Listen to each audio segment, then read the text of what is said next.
Let's do a May 14th Karen Reed retrial update and talk about some of the important parts. So John's niece, who's only 17, so this was not televised, was called to testify, and his nephew was not. They both testified in the last trial, and the prosecution felt it was really important for her to testify. So I do think that if the jurors do feel any type of way, it might be because of this testimony in terms of her possible guilt. And the only reason I'm going to say this is because his niece corroborated John McCabe's "I hit him, could I have hit him" type statement. I don't think she said "I hit him." She didn't say "I hit him" to the niece. The niece testified to saying, could I have hit him? Could he have been hit by a plow?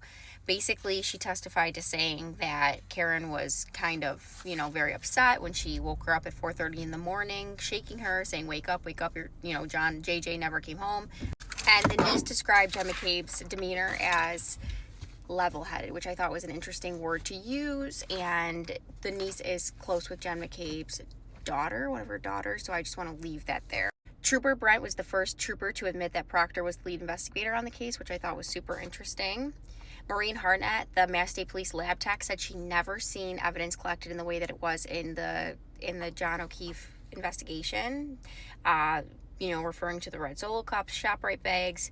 And she said that there was no blood found on the undercarriage of the car, which I guess isn't huge because the prosecution is saying that she backed into him with the taillight and everything, but still interesting. Why wasn't there blood? She also said that the piece of hair and the taillight, she plucked it off with a tweezer, so it wasn't embedded. And Alessi was saying if she traveled 60 miles with it, and this is from the defense, so it's not the prosecution saying Karen Reed traveled 60 miles with this on her car, but it was still on the car when it got to the Mass State Police lab.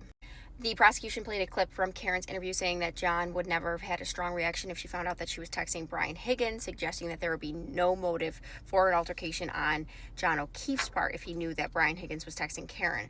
But that doesn't mean, in my opinion, that there wouldn't be a motivation for Brian Higgins to want to have an altercation with John O'Keefe. So those are some of the noteworthy parts of yesterday's testimonies, and I'm interested to see what today brings.